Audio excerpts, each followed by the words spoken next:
يا نور يا نور يا محكم يا تنزيل لمحمد يا جبريل بين رب العرش دليل للعالم والإنسان تكبير تكبير للحب للوسواس عين وعداه الأني كريم ونريو أجرا لأنيل بتلاوته আসসালামু আলাইকুম, welcome back to my channel. আমি তামান্না চলে আসলাম নতুন আরও একটা ভিডিও নিয়ে।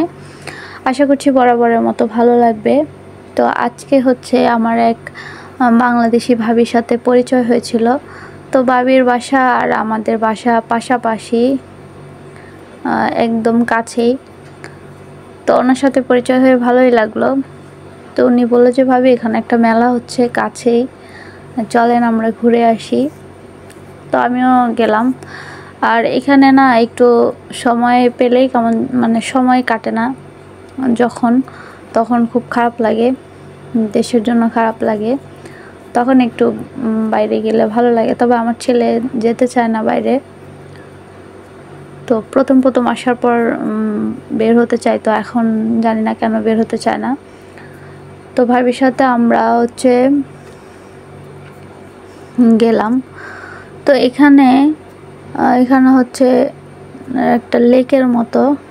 এটা হচ্ছে মেলার শুরুর দিকে, এন্ট্রি নেওয়ার যেই গেট টাইপের একটা ছিল। তো ওখান দিয়ে এগুলো এরকম সাজানো। আর এখানে কনসার্ট হচ্ছিল। তো এটা আমাদের উদ্দেশ্য ছিল না, যেহেতু এখানে সারা বছরই মেলা থাকে। আমি যেটা শুনেছি আর কি, এখানে এক সপ্তাহ বন্ধ থাকে, মেলা উঠে যায়, এরপর আবার নাকি বসে। তো এই সিস্টেমে চলতে থাকে। তো এই জন্য মানুষজনের খুব একটা ভিড় থাকে না, কারণ সারা বছরই থাকে। তো আমি আর ভাবি একটু ভিডিও করতেছিলাম। আর ওনাদের গান টান তো আমরা কিছুই বুঝি না, এই দেশের ভাষা। যদি আমি কিছু কিছু পারি, শিখছি। তো কথায় আছে না, বিনা স্বদেশী ভাষা মিটে কি আশা। এদেশের ভাষা কবে যে শিখবো পুরোপুরি জানি না, চলার মতো পারি টুকটাক। তো মেলাটা ভালোই সুন্দর। তবে খাবারের দোকানগুলো এত বেশি সাজানো আর লোভনীয় দেখাচ্ছিল, কিন্তু এগুলো খাবার আমাদের খাওয়া সম্ভব না, কম্বোডিয়ান খাবার। তো যাই হোক, ওরা খুব সুন্দর করে একদম ডেকোরেশন করে রেখেছে।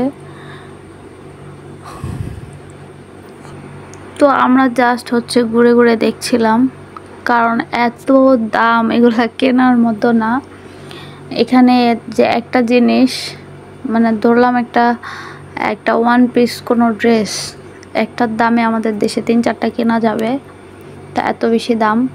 তা আমরা জাস্ট দেখতেছিলাম ঘুরে ঘুরে। তো এখানে হচ্ছে জুতা, ব্যাগ, কসমেটিক্সের অনেক জিনিস। আর এই জুতাগুলো এত সুন্দর, অনেক সুন্দর জুতো। তবে এখানে 1000 টাকার একদম ফ্ল্যাট নর্মাল জুতা নিলেও কিন্তু 1000 টাকা এরকম দাম। আর নর্মাল একটা স্যান্ডেলের দামও এরকম $9, $10 এরকম। আর এইদিকে কি জানি হাবিজাবি খাবারের দোকান, এগুলো তো আসলে খাওয়ার মতোই না। তাদের কাছে তাদের খাবার ভালো লাগে, আমাদের খাবার যেহেতু ডিফারেন্ট। আর এখানে এগুলো দেখে তো আমার পুরো চোখ আটকাই গেছে, এত সুন্দর। পরে ভাবলাম এত কষ্ট করে আসলাম, থাক একটা কিছুই নিয়ে এখান থেকে একটা খুন্তি নিলাম। তো এই যে দোকানদারটা, উনি আবার হচ্ছে ইংলিশ ভালো বলতে পারে। তো ওনার কথাগুলো অনেক এটা সম্পর্কে অনেক কথা বলছিলেন। এগুলো নাকি নারকেল গাছ দিয়ে বানানো হয়। আর এটা এই সব দোকান থেকে দেখলাম এটা একটু সস্তা, এখানে যে আমি একটা খুন্তি নিয়েছিলাম সেটা হচ্ছে $1 নিয়েছিল, এগুলো কিন্তু নর্মাল দোকানে $3-4 করে। তো এই একটা জিনিস দেখলাম দাম একটু কম আছে, তো আমি আর ভাবি দুজনে দুটা নিলাম। আর এটা অনেক বেশি মজবুত ছিল। আর এই যে এগুলো কি কিউট, দেখে মন ভরে যাচ্ছে। এই যে কি বলে, এই গাছের নারকেল গাছ দিয়ে টিফিন ক্যারিয়ার পর্যন্ত বানাইছে। আর এরা এগুলো কিসের চিপস বানিয়ে রাখছে, কাঁঠালের, তারপরে বিভিন্ন সবজি দিয়ে চিপস বানিয়ে রাখছে। তো এগুলো এই দেশের মানুষই খেতে পারে।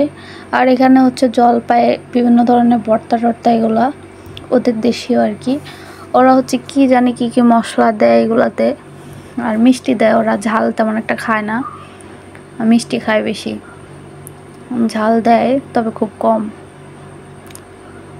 তো আমরা একটু ঘুরে টুরে চলে আসলাম, কিন্তু আমার ছেলে তো খুব জ্বালাচ্ছিল, মানে এটা নেবে ওটা নেবে, পরে পাগল হয়ে শেষমেশ চলে যাচ্ছিলাম। তো আবার দেখি এখানে আরেকটা মেয়ে এসে জয়েন করছে, গান করতেছে, আবার একটু ভিডিও করলাম। তো আমার আজকের ভিডিওটা কেমন লাগলো কমেন্ট করে জানাবেন। না, আমার ইউটিউব চ্যানেলে নতুন হয়ে থাকলে আমার চ্যানেলটা সাবস্ক্রাইব করবেন। আমার চ্যানেলটা একদম ড্যামেজ হয়ে যাচ্ছে, আমি কোনো খেয়ালই মানে সময় দিতে পারছি না, চ্যানেলে কোনো সময় দিতে পারছি না।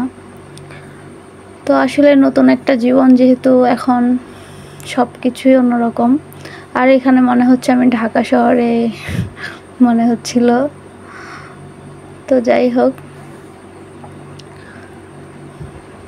সবাই ভালো থাকবেন, সুস্থ থাকবেন। আল্লাহ হাফেজ, আজকে এই পর্যন্ত। আর ভিডিওটা কেমন লেগেছে কমেন্ট করে জানাতে ভুলবেন না কিন্তু। তো এই দেশে আসলে আসা যাওয়া করা সহজ, গাড়ি ঘোড়ার তেমন কোনো জ্যাম জট নেই, গ্যাদারিং নেই, গাড়ি খুব স্লোলি চলে, মানে চলাফেরা করা খুব ইজি। আর যদি সারা রাতও আমরা বাইরে থাকি কোনো সমস্যা নেই, কেউ কারোর দিকে তাকাবেও না।